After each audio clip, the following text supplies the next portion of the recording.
sebenarnya apapun yang hari ini sedang terjadi dan melingkupi Gen Z, memang benar itu mempengaruhi kalian. Sehingga kemudian ada yang karena ada pengabaian juga yang mungkin dilakukan oleh orang tua kalian sebelumnya, sehingga kalian akhirnya menjadi generasi yang lemah karena pola asuh yang tidak memandirikan, atau mungkin pengabaian yang buat kalian akhirnya jatuh kepada sebuah pola hidup, pola pergaulan yang rusak gitu ya. Tetapi ketika sekarang kalian sudah dewasa, sudah mukallaf, Anda generasi muda Muslim Z, sudah mukallaf, maka sejak Anda mukallaf, Anda akan diminta pertanggungjawaban oleh Allah langsung, dan tidak bisa kemudian Anda kemudian menyebutkan atau menyalahkan orang tua atau guru atau siapapun yang lain. Sudah ada pertanggungjawaban yang harus Anda pertanggungjawabkan. Sehingga seandainya pun kemudian kesadaran, mungkin pesan ini tuh sampai kepada kalian itu setelah ada banyak kerusakan yang pernah kalian alami, tidak masalah. Karena di dalam Islam itu disampaikan, bukanlah orang yang baik itu orang yang nggak pernah salah, bukan. Tetapi ketika dia itu salah, dia melakukan maksiat, dia lalu bertaubat.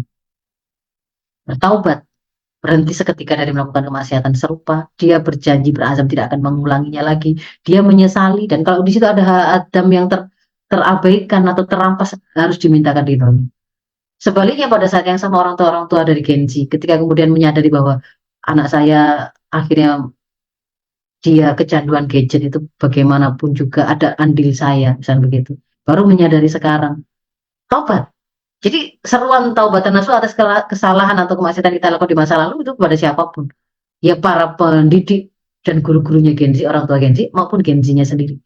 Nanti kemudian kita baru melangkah kepada kebaikan berikutnya.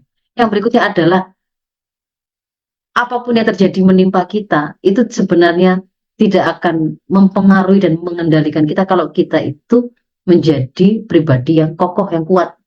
Kita yang tahu apa yang harus kita lakukan, bagaimana cara kita berpikir, apa yang harus menutrisi akal kita, yang kita lihat, yang kita dengar, yang kemudian kita olah informasinya, yang kita masukkan, ya, apa yang kita cari. Kalau kita itu tahu, kita itu firm, kepribadiannya itu kokoh, maka kita tidak akan mengampingkan.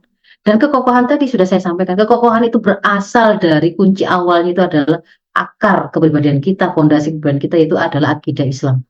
Maka mendekatlah kepada Allah, pahami, yakini apa saja sih sebenarnya karakter Allah itu, begitu sifat-sifat Allah itu, kekuasaannya seperti apa ya, bahwa itu ada sesuatu yang hakiki. Buatlah koneksi yang kuat dengan Allah. Jaga koneksi kita dengan Allah. Yang berikutnya nanti baru kita harus melengkapi eh, lampu atau guidance yang kita punya supaya kita tidak kesasar-kesasar dengan cara mengkaji Islam secara kafah. Jangan takut, jangan dengarkan seruan orang yang justru mengajari kita untuk Islamofobi, syariahfobia, atau kemudian mengaruskan moderasi beragama yang inginnya sebenarnya itu menjauhkan kita dari agama. Abaikan mereka, jangan takut dan jangan khawatir dengan mereka. Tetaplah mendekat kepada syariah, kuasai dan fahami bagaimana syariah kafah tadi, dan kemudian lakukan, lalu amalkan. Berikutnya dakwahkan. Semoga kemudian ini akan dengan mendakwahkan Islam kafah yang sebenarnya itu adalah solusi yang dibutuhkan oleh umat, akan memunculkan sebuah kesadaran kolektif dari umat bahwa mereka butuh syariah kafah itu untuk diterapkan. Nah, bersama-sama dengan kita, seharusnya para Gen Z, milenial ya, Gen Z dan milenial itu mengambil porsi untuk memimpin perubahan peradaban ini dari peradaban sekuler kapitalisme yang rusak merusak ini kepada kembalinya mengembalikan peradaban Islam kafah, yang itu berasal dari zat yang maha benar dan paling tahu hakikat ciptaannya. Pasti akan mengantarkan kebaikan untuk semuanya, tidak hanya untuk kaum muslimin. Itulah mengapa dikatakan Islam itu diturunkan sebagai rahmat bagi seluruh alam.